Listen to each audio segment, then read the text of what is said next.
Greetings, Taco Faithful. Thank you for joining me again this week. Once again, it's Larry Williams, OAW Commander-in-Chief, and I'm here to bring you all yet again another Game of Thrones episode review right here on Otaku Assemble Weekly. And as always, here to bring you the latest in this week's Game of Thrones episode review. And this is my review of Season 4, Episode 4, entitled Oathkeeper. Now, general thoughts on this week's episode. With the exception of everything we saw up north this week, I have to say, I found this to be a very boring episode. Very boring. And quite disappointing.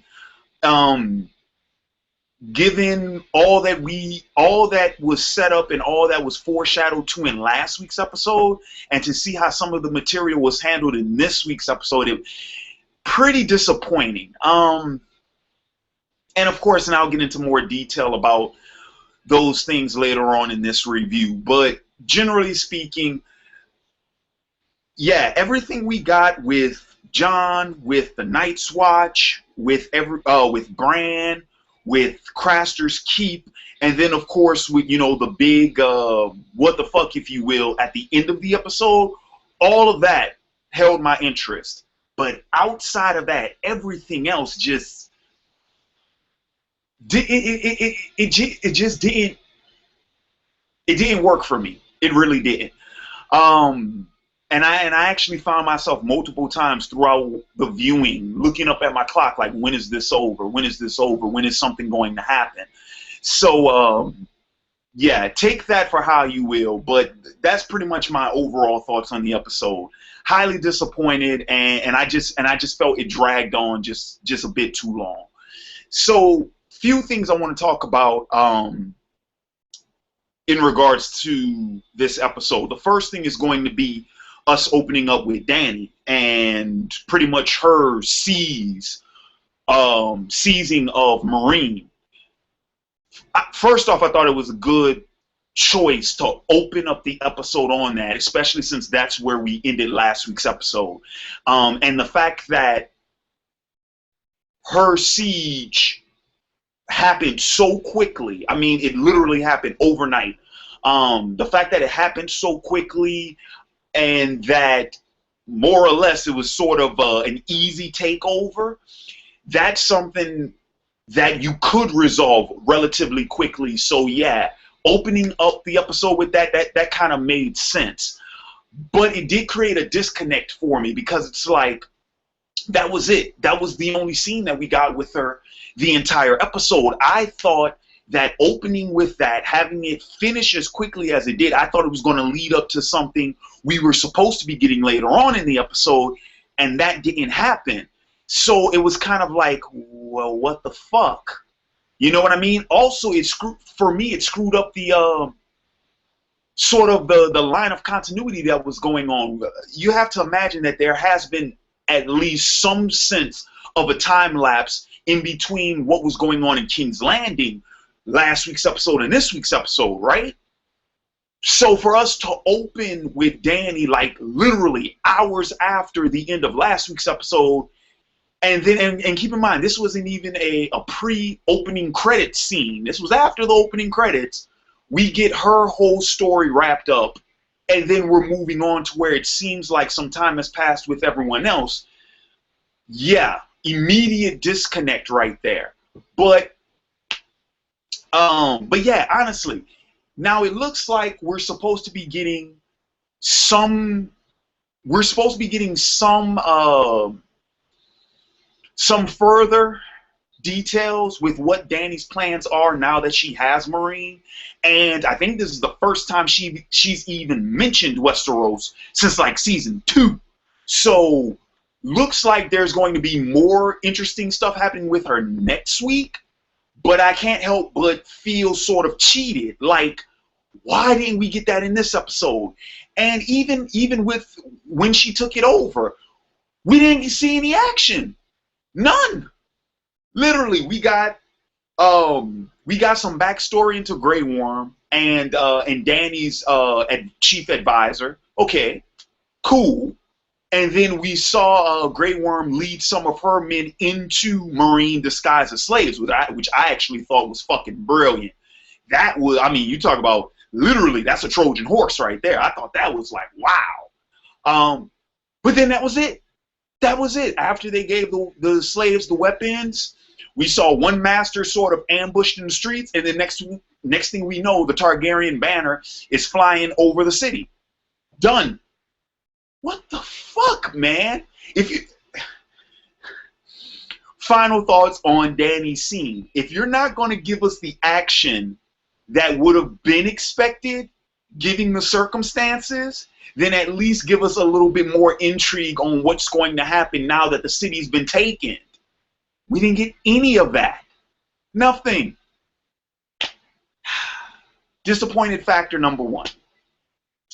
Disappointed factor number two, and this is probably going to be my main one for the entire episode. This is the main thing about this episode that really sort of pissed me off.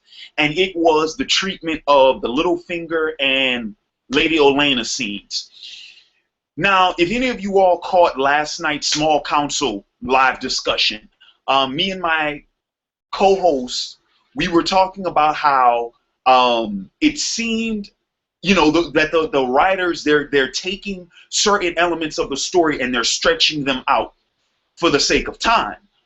Because I had two book readers in last night's hangout, and they mentioned that, you know, some of these scenes were little snippets in the book, but I mean, we're talking about what, 5 to 7 minute scenes in last week's episode. And so now when we return to Littlefinger and we return to Lady Olenna, and we're getting, well, we finally got the confirmation of what exactly took place at the Purple Wedding, right? And that's what infuriated me. Why was this not in last week's episode? Think about this. I'm talking about Littlefinger 1, Littlefinger 2, Olenna 1, Olenna 2, and then, of course, Marjorie's scene with Tommen. Why weren't, okay, the Marjorie scene with Tommen thing, yeah, that could have been saved for this week's episode. But those 4 scenes, the 2 Littlefinger scenes and the 2 Lady Olenna scenes, why were those not grouped together in last week's episode? Like, it really felt obvious in this week's episode that they're literally just stretching this thing out for dear life, milking it for as much fucking screen time as they could. And the whole time I kept thinking, why aren't we getting some scenes with some other characters instead of fucking, instead of just, what's the term I'm looking for? Not threading out, no, teasing. That's what it is. They teased us to the fucking exposition for this week's episode last week, right? Why not just give us that shit outright? Get it out of the way so at least that's covered, and now you can move on to something else.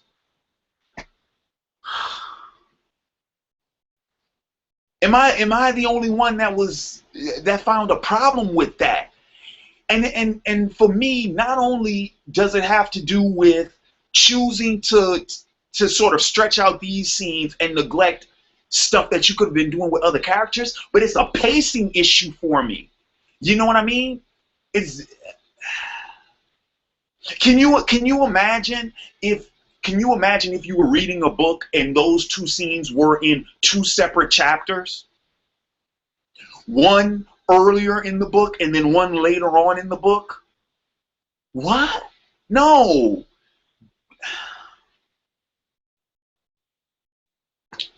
Yeah. Well, I'm glad they finally fucking said it outright. But I mean, as one of my co-hosts mentioned last night, you know, the one thing about discovering all of this as a book reader and then having to discover this as a television viewer, it's like when you're a book reader, you don't have 2 fucking weeks to be thinking up theories and speculating on what happened and who was responsible and all of that. Well, we really shouldn't have to fucking deal with that because all that shit should have been answered last week. Especially if you weren't going to give us anything else with those characters this week. It's not like in this week's episode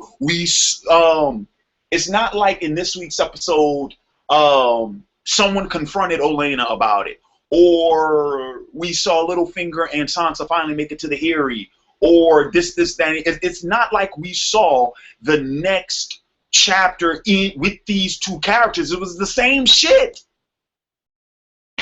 in the exact same settings too, which tripped me out. They went right back to the same fucking garden. Sansa and Littlefinger are still on that fucking ship.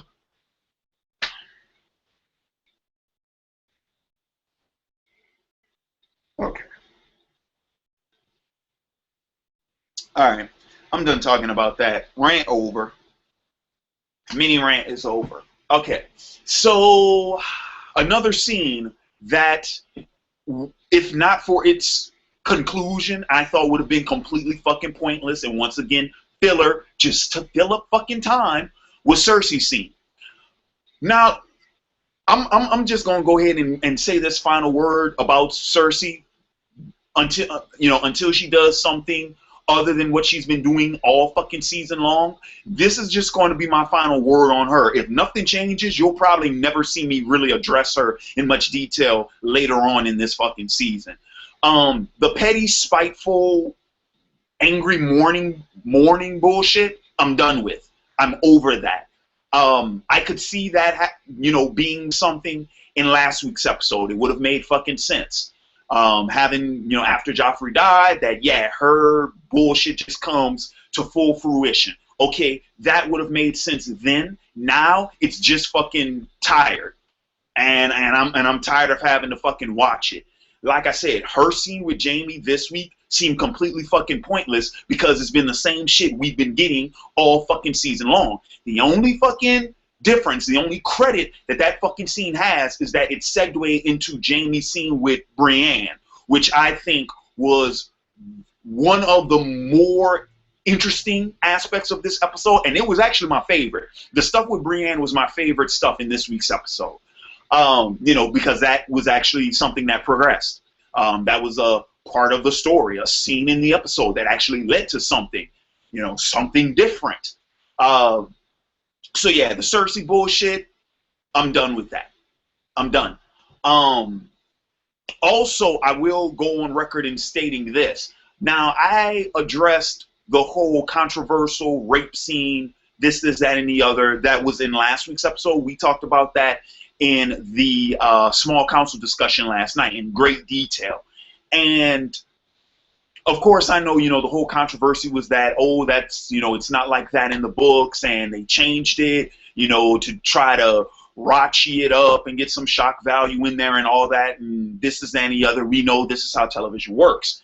In this week's episode, that came, now that's so fucking apparent that that's all it really was. Why? Because that had absolutely no consequence in this week's episode. We saw Jaime and Cersei talking like they were talking in the premiere, and not once was that mentioned, and not once did any of them seem to be angry with each other, or they got into an argument about it, or anything like that. That scene led to nowhere from last week's episode. Led to nothing.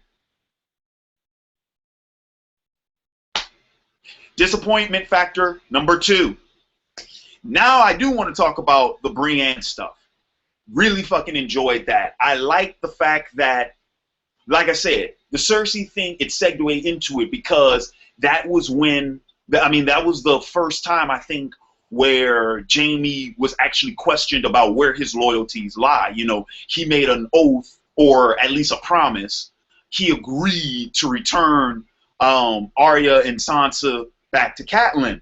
Now, of course, Catelyn's dead. Arya may be dead, and they don't know what the fuck happened to Sansa. Jaime stated this in the scene, but this is the first time that someone actually called him on it. Like, why are you siding with the enemy? Why are you making deals with them? This, that, and the other. Now, keep something in mind. This seems to have completely gone outside of everybody's fucking heads, because if memory serves me correctly, in fucking season 2, wasn't that what y'all were planning? Trading the fucking Stark girls for Jaime? So what the fuck does it matter that Jaime got released on the promise that he would return the girls when that's what you were trying to do in the first place?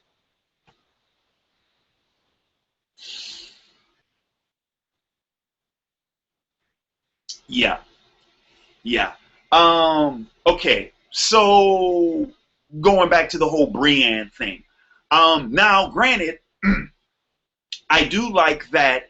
I'm glad that they decided to like address that when that question when Cersei posed that question to Jaime in that scene. I like that it was actually Brienne who addressed it in the following scene with Jaime, because she was the one that mentioned it to him in the premiere, or was it the second? No, I think it was the premiere. I think it was the premiere when she was talking with Jaime about it. And she was like, "Oh well, what are you going to do with Sansa now that you're back?" And this, that, and the other. And Jaime was asking her, "Well, what do you think I, should do?" It made sense that Brienne would be the one to answer that, since she's sort of in the same boat. That was her goal for a while too, was to deliver Jaime and bring Stark girls back. She was part of that deal as well. So. I do like the fact that Jaime decided that, even though despite everything that's happened with the Red Wedding, with Purple Wedding, everything up to this point, like Jaime is still keeping his word. Actually, he's doing more than just keeping his word, because it would be very easy, like Cersei said, it's like, well, Sansa's no good to her mother anymore, so you need to bring her back here. And Jaime's like, no, I'm not going to do that. She didn't have anything to do with this, and I'm not going to let her be a victim of your spite for her. No, it's like, I'm gonna go find her because I made a promise and I'm gonna stick to that. But it's not to satisfy you; it's to satisfy my agreement. So, and the fact that he chose Brienne to do that, and I even like that Podrick reappeared, and that he's going to be helping Brienne as her squire. I actually like that, because at least now, well, I think it would be too early to say exactly how much we can expect to see from them later on. You know what I mean? Because the way that the scene was written and the way that everything played out, it did play out almost like a character exit. Like, Brienne and Podrick sort of riding off into the sunset sort of thing, where we may never see them reappear. So I think it's too early to really guess what we might see from them later on. But I just like the fact that at least we know that Podrick will be doing something else. He will be doing something that will keep him engaged and keep him active throughout the course of the rest of the story. He didn't just vanish and then that's just it. No, he's on a new mission now. So I dug that too. Also, I'm glad that fucking well, no, but that was Jaime's sword. That wasn't fucking Joffrey's sword. It still fucking bugs me that goddamn Joffrey's being buried with that fucking sword. He doesn't deserve it. But I do like the fact that Jaime gave his to Brienne, and he even illustrated the significance of it. He's like, hey, that was made from Ned Stark's sword, and now I want you to use that to protect his daughter. So I was like, yeah, that to me. But once again, see, that's another part. That's another piece of why I said it felt like a character exit, because that, bringing that whole thing back into it, the significance of the sword, and sort of, how Jaime was talking about, oh, I need to do this, restore my honor, this, that, and the other. It really felt like this was sort of like writing Brienne off. You know what I mean? I hope that's not the case, but if it is, it was a good send-off.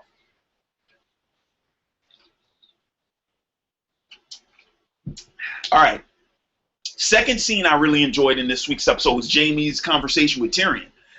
First off, if you guys saw last night's small council discussion, I said that when Jaime goes to see Tyrion, I want it to be sort of like the swapping of prison stories. Because both Jaime and Tyrion have been imprisoned before. Jaime was a prisoner in Robb Stark's camp, and then Tyrion was a prisoner back at the in the Eyrie. And I'm actually glad that they mentioned that in Jaime and Bron's scene, that they brought that back up. But sure enough, when Jaime goes to see Tyrion, that scene opens up when Jaime's like, well, at least you got a pot to piss in. And I spent months tied to a wooden post. sat in my shit for months, man. And Tyrion's like, that's supposed to make me feel better? And I'm like, yeah, they swapped prison stories. Awesome. Um, but another thing I liked about that scene was the fact that it seems like Jaime and Tyrion are the only two who are using common fucking sense in terms of what happened to Joffrey. Like, just in that brief exchange between the two, they immediately was like, no, you didn't do it. Nah, Sansa didn't do it. Nah, she couldn't. Yeah, she would have had motive to do it, but she couldn't have done it. And this, that. I mean, like they ran through, I would say, the greater part of maybe half to three-fourths of my theory list just by using common fucking reasoning. You know what I mean? And it still appalls me that it seems like no one else in King's Landing is addressing this shit. You know what I mean? Of course we don't expect Cersei to, because she's batshit crazy to begin with, and we don't know if Tywin is as keen to what's been going on. I mean, I would assume he is, but of course we know he's not the character to willingly share his thoughts on something like that, you know? Especially when you're talking about something like that, you know, a conspiracy to kill the king. Yeah, he's not just going to willy-nilly just go around telling everybody what he thinks. So yeah, so that was another reason why I really dug that. I really dug that scene, and I will give the writers credit on that. I think that's the best dialogue of the episode is in that scene, especially in the exchange when Tyrion. I'm trying to remember how did the line go? Tyrion said, what was it? It was like do you honestly it was something along the lines of, it's like, you're honestly asking me, did I kill your son?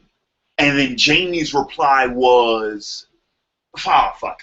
I'm excuse me, I'm misquoting it miserably. But yeah, pretty much that exchange. It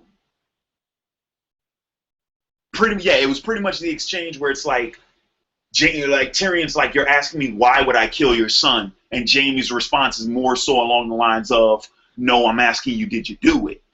Like, that I thought was really, really well written. Okay, so let's see. Actually, I think other than that goes into my final part of the discussion. And pretty much my final part of the discussion is everything that happened up north. Everything that happened with Jon and the Night's Watch, everything that happened over at Craster's Keep, I think was the highlight of the episode. You know, that's the best stuff, I would probably say, in terms of events. If the Brienne stuff was my favorite and the Tyrion Jaime stuff has the best dialogue, then as far as the events to have taken place, that has to go to the Night's Watch and the Craster Keep scenes. First off, I was really, really sort of on edge when we found out that Locke had infiltrated the Night's Watch. The second I saw him, I was like, God damn, did he get there quick? And God damn, they don't know what's coming. They have no fucking clue.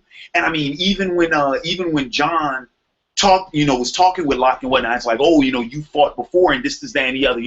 He would never question, where did Locke come from, or how does he know this, that, and the other. And of course, Locke had an alibi. He had a little story that he told him. But, with every exchange between him and Jon and every scene that they shared, it's the whole time I'm like, Jon, dude, he's going to, I was like, Jon, man. Oh, the setup, it's coming. I know it's fucking coming. I know it's fucking coming. And Jon has no clue. Jon has no clue. Another thing that got me was how unstable the Night's Watch really is. And think about this for a minute and hear me out. Now, we know that the Night's Watch is pretty much made up of criminals, so I don't think you can really trust anyone, or the idea that the Night's Watch is full of untrustworthy people. I don't think that, that's not a surprise to anybody. I mean, that's the main reason why Sam got Gilly out of there in last week's episode, and it's also the reason why he was fucking bitching about it in this week's episode. But here's the thing: we already saw we saw the mutiny that took place at Craster's Keep in last season, right? And now, even now, with the threat of a wildling army and White Walkers approaching the wall and threatening Castle Black, there is still fucking distrust amongst the fucking Night's Watch. Alistair, a character that I actually like, despite the fact that he's a fucking asshole, and that's the main reason why I like him so much. He's a great fucking asshole, and every time he says bastard, I fucking chuckle because I love the way he said bastard, bastard. I love Alistair's character. But here's the thing: Alistair is so goddamn worried about losing the men behind fucking Jon, and that Jon might inspire insurrection when he's supposed to be Lord Commander, and he got this other bald-headed fuck from the City's Watch speaking in his ear. But the whole time I couldn't help but think, it's like, oh my God, how do these, I'm sorry, some of these fucking characters in this goddamn story, how do these motherfuckers not have the foresight to see that their very actions will cause the ends that they are trying to prevent? Alistair, if you would stop fucking with Jon so much, if you would stop fucking instigating him, if you would be more cooperative, and if you would just work with the fucking boy, you wouldn't have that fucking problem.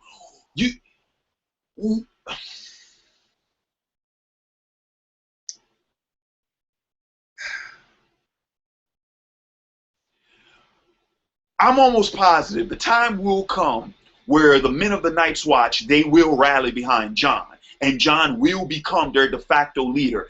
And I don't think it'll even be sort of a thing of like, so I don't even think it'll be a matter of appointment. Not like it was, like with Robb, when his bannermen rallied behind him or anything like that. I think it'll be more of just a stepping up to the plate. Like, Jon knows what he understands the severity of their situation.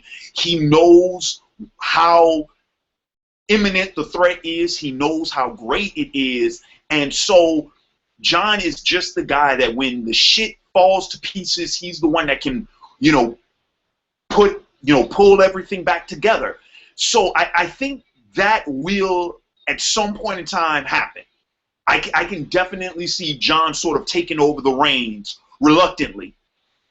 But when and if that happens, Alistair has absolutely nobody to blame for himself because he's being a total fucking asshole. He's being a jackass, and so when he gets his, he has no one else to blame. That's all I'm saying. But I can't really look forward to that happening because Locke is in fucking Jon's rear view, man. He is right there in the fucking rear view passenger, and it's like Jon has no fucking clue. And then, here's another thing, and I will give the episode credit for this: how they tease that whole thing, how they slowly build up to that whole thing. Because remember, when we find out that Locke is at Castle Black, and then finally his final scene when he volunteers to join Jon's company to go to Craster's Keep to take out the mutineers. Remember, Bran has not made it to Craster's Keep as of that scene. And it's not until the end of the episode when we see Bran and the Reeds make it to Craster's Keep, that's when that whole thing clicks in like, oh shit. Homeboy at fucking Craster's Keep is going to keep Bran because he's a fucking valuable person. He's a highborn. Oh, and also he's a kid, so he poses no threat to him at that, at the moment. So yeah, when Jon finally does make his way there, who does he has with him? And who's traveling with him because he wants a certain little highborn lord? You see where I'm going with this? They did a really good job at setting that up. Because by the time you get to the end of the episode is when you're like, oh, shit. Yeah. So I am hoping that Jon can find a way out of this situation. But only time will tell. Now, on that note, I'm going to get into the final portion of this discussion, and that's my discussion on Bran. I'll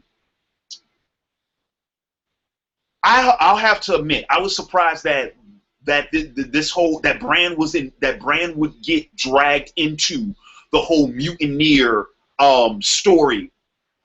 I would have never considered that. I'm gonna be honest with you. I actually thought Bran was further up north than you know what I mean. I would have. I didn't even think that Bran was nearby. That the threat of the mutineers, or even the threat of Mance, for that matter, would have affected Bran one way or another. You know what I mean? Because I thought he was just so far out that, you know, because I figured all of this activity was happening closer to the wall. Matter of fact, I think this is the first fucking episode when we discover how far Craster's Keep actually is. 65 fucking miles from the wall. It's the first time they ever mentioned that. But, so yeah, so I thought, you know, Bran was in the clear. It never would have crossed my mind that he would have gotten caught up in that. But now that he has, I can't. I'm conflicted on the whole.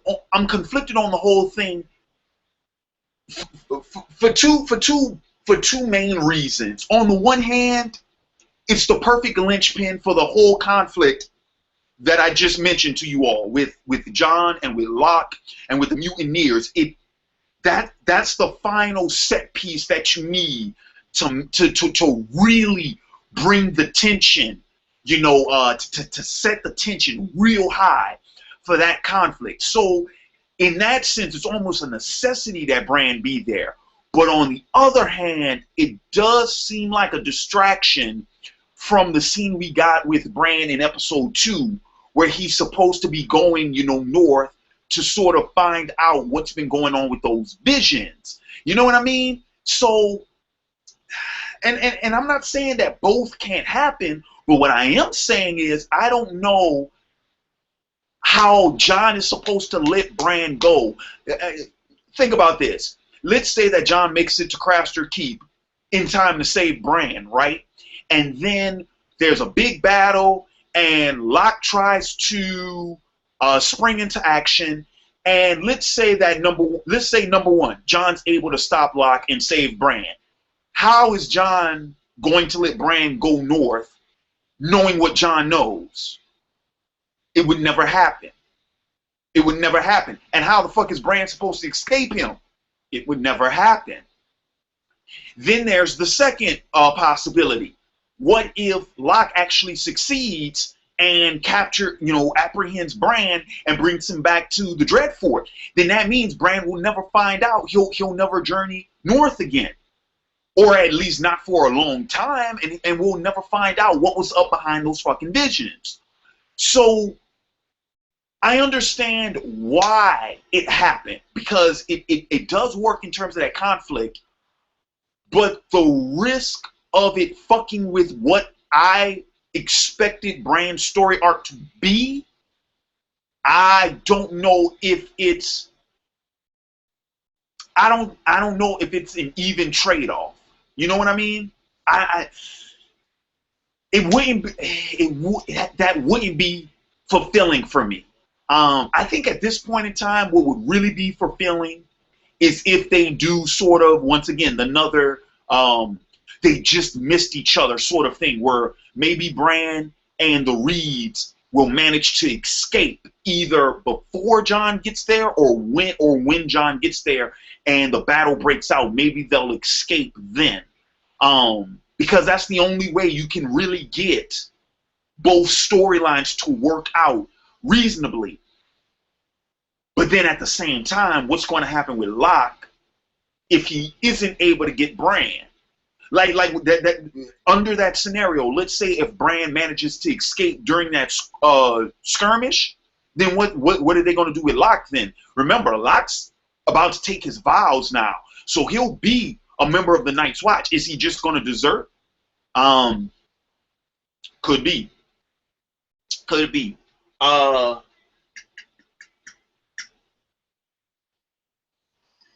So, final thoughts on the whole Bran thing, though. Number one, I am so fucking happy that Ghost is still alive. I didn't know what to think happened to Ghost after the mutiny. Glad he's still alive.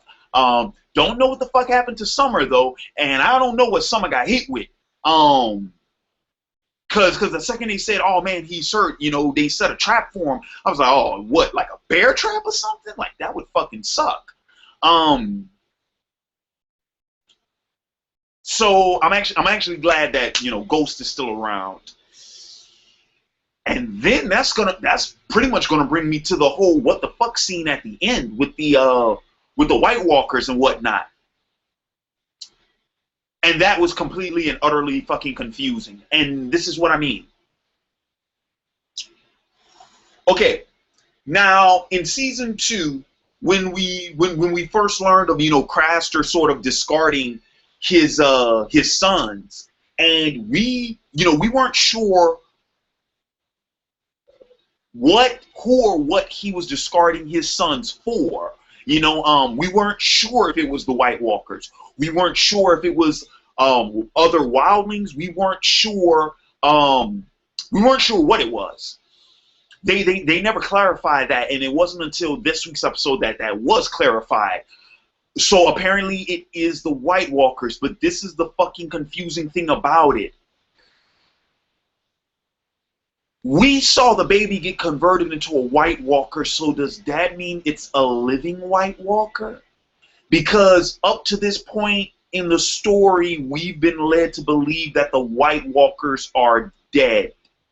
Also, another fucking thing that tripped me out, the White Walker who picked up the baby, was that not the same White Walker that Sam killed last season with the knife? It was the exact same White Walker. What the fuck? And then once again, bringing that back to my original question, if the baby is a White Walker now, does that make him a living White Walker? Because I thought that the White Walkers were produced from the corpses of, you know, of living people. When someone dies, they become a White Walker. That's why they said, someone dies, make sure you burn the body, otherwise, you know, you don't want this one coming back for you.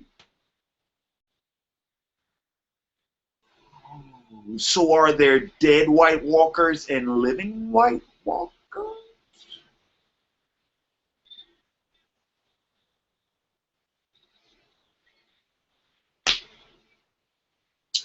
This, ladies and gentlemen, is the face of complete and utter, to the umpteenth degree, bewilderment. I have absolutely, positively no way of trying to figure out or reason what the fuck that was about. I mean, it was pretty straightforward.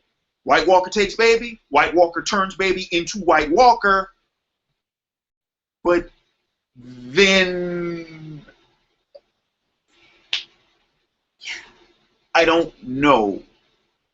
I guess it would stand to reason that White Walkers can turn anything into a White Walker, living or dead. I guess it wouldn't really matter. Yeah, still confusing as shit. That's all I'm saying.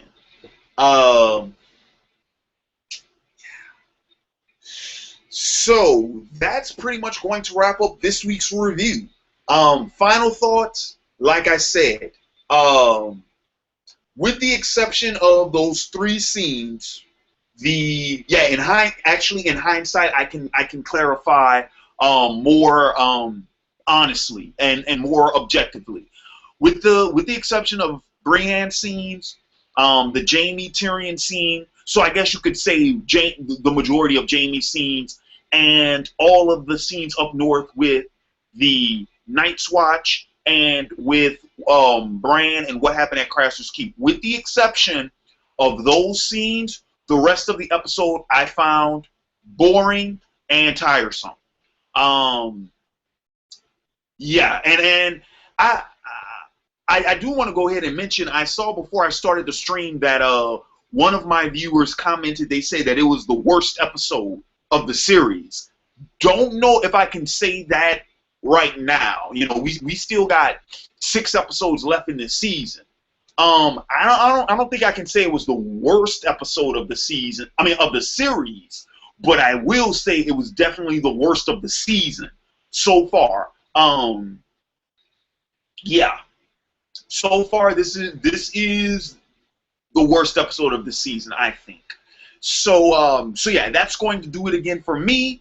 I want to thank you all for joining me again this week, and please, I mean, in the comments below, let me know your thoughts. I mean, I know, or at least I can imagine. I can imagine that book readers, you guys will definitely have something to say about this. I'm pretty sure that there's no way this could have all been in the book. Not like it was in this episode. No fucking way. No fucking way. So I have to imagine there were some changes. I have to imagine, you know, like I said earlier, scenes being dragged out, all that stuff. I have to imagine that's occurred this week. So yeah, by all means, feel free to share your thoughts in the comments below. And to all my other television viewers, you know, let me know your thoughts on this episode. Let me know what you guys think is going to pop off next week's episode. Let me know your thoughts on the preview. Yeah. Okay. So what's coming down the wire? Let's see. I have yet to do my Game of Thrones character spotlight for, well, it should have been, I mean, this would have been the spotlight for week 3. But I think what I'm going to end up doing is I'm just going to go ahead and I'm going to double them up again like I did last week. You know, so keep an eye out for that. Another thing is, I think I'm going to move the character spotlight to earlier in the week. You know what I mean? Because I originally had it intended to be a Friday, Saturday, Sunday sort of thing, where the small council segment is on Friday, character spotlight on Saturday, and the, you know, episode review on Sunday. I'm not sure if I'll do that. I don't know. I'm thinking about moving the character spotlight, you know, further up in the week instead of waiting till the weekend. I'm not solid on that yet.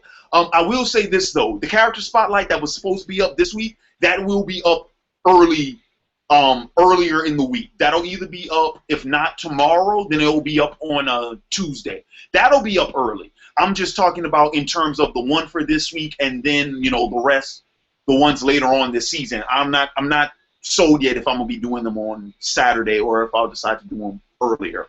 We'll find out. We'll see. So with that being said, this has been Larry Williams, OAW Commander-in-Chief, signing off, and until next time, peace.